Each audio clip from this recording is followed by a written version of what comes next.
सुप्रभात बच्चों, कैसे हो आप सब। मैं आशा करती हूँ आप सब बहुत अच्छे होंगे, खूब मजे कर रहे होंगे। हिंदी की कक्षा में बच्चों, मैं आपकी अध्यापिका हूँ, मेरा नाम वंदना है। मैं आप सभी का स्वागत करती हूँ कक्षा में और आज की कक्षा आरंभ करती हूँ अध्याय संख्या 1 के साथ। तो बच्चों आओ, इसमें हम क्या देख रहे हैं। यहाँ पर एक कविता है, शीर्षक है उसका विनय। विनय का मतलब क्या होता है बच्चों? प्रार्थना। तो किसी भी कार्यक्रम का जब हम आरंभ करते हैं बच्चों, तो उसकी शुरुआत एक प्रार्थना के साथ करते हैं। तो यहाँ पर आप देख पा रहे हो 2 बच्चे हैं जो कि विनय कर रहे हैं, यानी प्रार्थना कर रहे हैं। आओ हम इस प्रार्थना को शुरू करते हैं। नहीं कामना धन की मन में, नहीं कामना है यश की, पद की भी है नहीं कामना, नहीं कामना सर्वस्व की। बस केवल है यही कामना, सेवा करूं देश की अपने, बड़े हर्ष से परहित जाऊं, प्राण हथेली पर रख लड़ने। यहाँ ये दोनों बच्चों कह रहे हैं, दोनों बच्चे, कि नहीं कामना यानी कि हमारा जो मन है, हमारी जो इच्छा है वो सिर्फ धन कमाने की नहीं है। मन में कामना नहीं है यश की। यश यानी कि बच्चों सब हमें पहचाने, खूब दूर दूर हमारा नाम हो, उसकी भी हमारी इच्छा नहीं है। पद की भी है नहीं कामना, मतलब हमें कोई बहुत बड़ा पद मिल जाए, प्रतिष्ठा मिल जाए, यानी कि बहुत बड़ा हम किसी अच्छे पद पर पहुंच जाए, इसकी भी हमें कामना नहीं है। और ना ही हमें सर्वस्व की कामना है, सबसे ऊपर हम हो जाए, ऐसी भी हमारी अभिलाषा नहीं है। बस केवल है यही कामना, यानी कि हमें सिर्फ यही कामना है एक, कि हमारा जो जीवन है वो देश की सेवा में अपने को मतलब लगा दूं। हमारा जो जीवन है वो देश की सेवा में लग जाए, यही सिर्फ हमारी कामना है।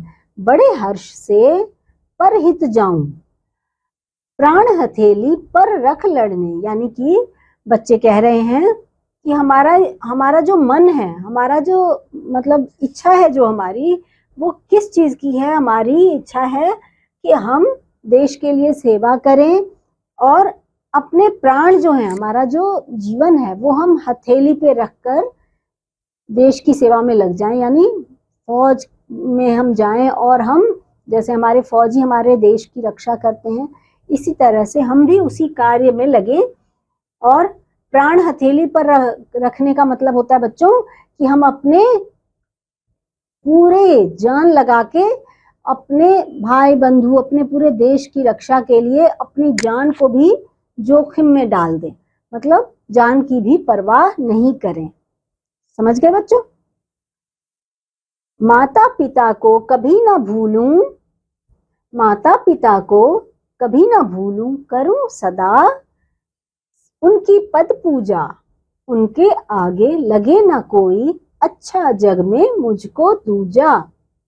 माता पिता यानी आपके, जैसे आपके मम्मी पापा हैं, माता पिता को कभी ना भूलूं, मैं अपने माता पिता को कभी कभी ना भूलूं। हाँ, कभी हम भूल सकते हैं अपने माता पिता को? नहीं ना।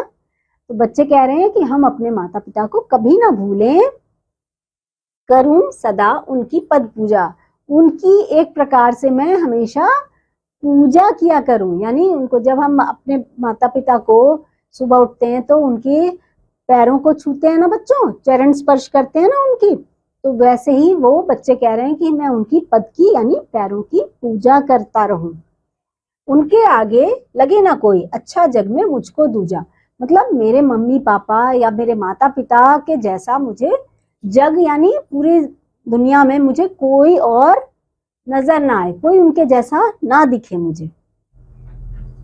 मेरे माँ बाप, मेरे माता पिता ही सबसे अच्छे हैं, ऐसा मुझे नजर आए, मुझे उनके जैसा कोई ना दिखे, कोई नजर ही ना आए।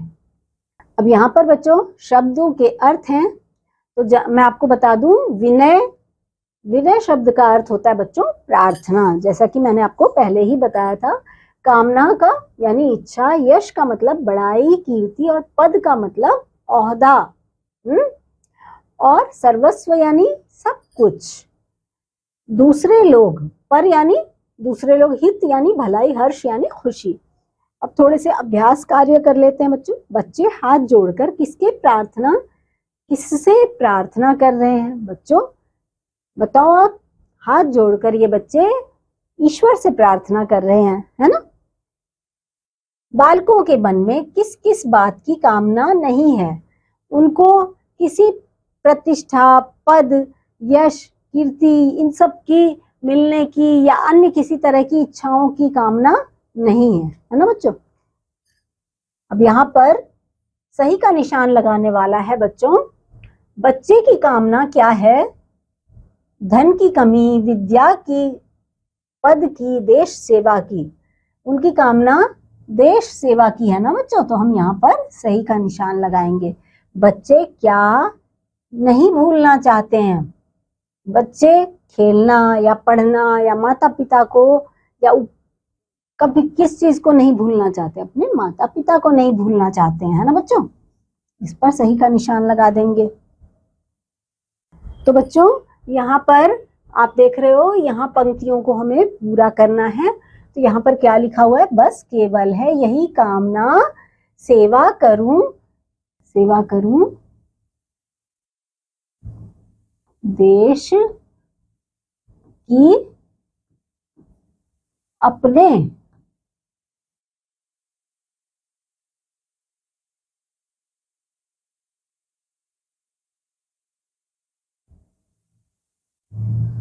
इस तरीके से बच्चों, वहां कविता में से जो पंक्तियां हैं उसी तरह से आपको हर एक लाइन को यहाँ पर ऐसे भर के पूरा करना है बच्चों।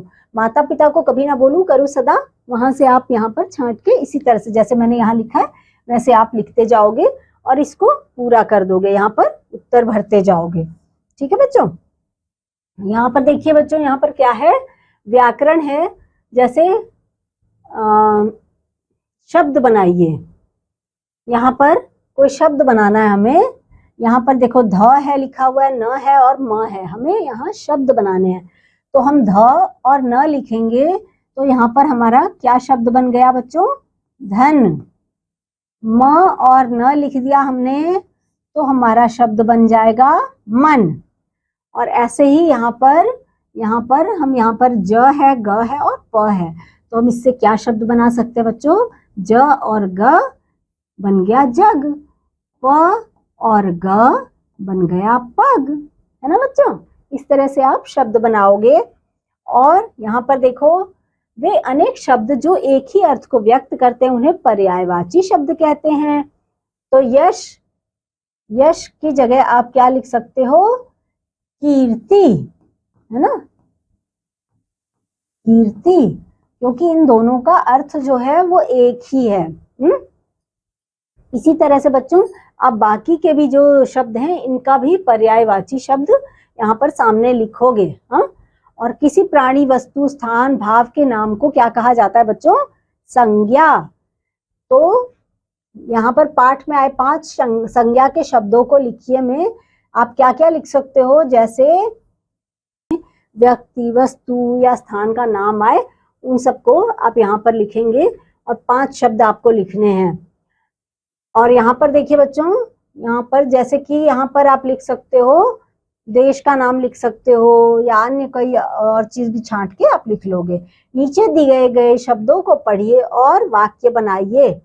यहाँ पर हर्ष लिखा हुआ है तो आप हर्ष से यहाँ पर कोई वाक्य बनाइए। आप ऐसे लिख सकते हो कि जैसे मुझे देश की सेवा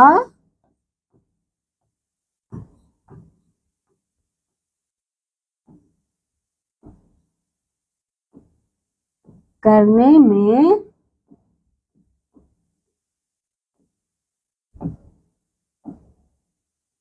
हर्ष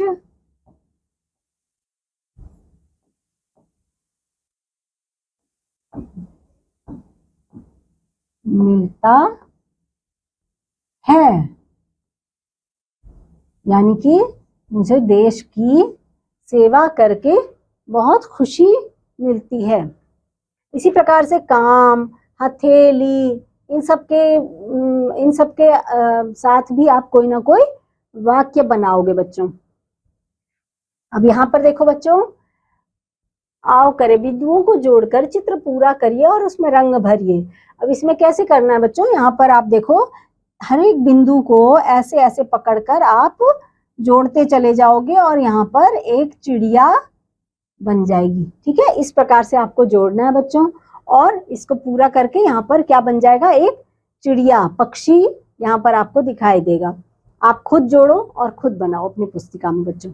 और यहाँ पर क्या है बच्चों, खोजें और जाने हमारे देश का नाम।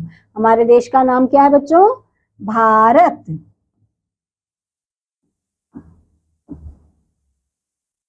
इसी प्रकार से हमारे राज्य का क्या नाम है, तो वो यहाँ लिखेंगे। हमारे देश के राष्ट्रपिता कौन है, वो लिखेंगे। हमारे देश की का राष्ट्रपति कौन है इस समय, तो वो भी बच्चों आप लोग अपने आप यहाँ पर लिखोगे। तो बच्चों, ये जो प्रार्थना यहाँ पर हमने देखी, विनय जो हमारा अध्याय था, ये आपको बहुत अच्छा लगा होगा। इसमें 2 बच्चे अपनी विनय आपको करते हुए नजर आए। आपको अच्छी तरह से उसमें वो क्या कहना चाहते हैं ये भी मैंने बता दिया, उसके अर्थ को समझा दिया। कैसा लगा आपको ये सब जानकर, और बच्चों का जो मन का भाव है वो जानकर आपको कैसा लगा बच्चों? आपको भी अच्छा लगा होगा। आप भी बच्चों, आपके अंदर भी ऐसे भाव आते होंगे। इस अध्याय में हमने ये सब कुछ जाना, और ये आप बिंदु बनाकर जोड़कर एक पक्षी का भी बनाओगे यहाँ पर। और इस चित्र को बन जाने के बाद इसमें आपको रंग भी भरना है, जिसमें आपको बहुत आनंद आएगा बच्चों। तो मैं आपसे फिर से एक बार नए अध्याय में मिलूंगी। तब तक के लिए बच्चों बाय बाय।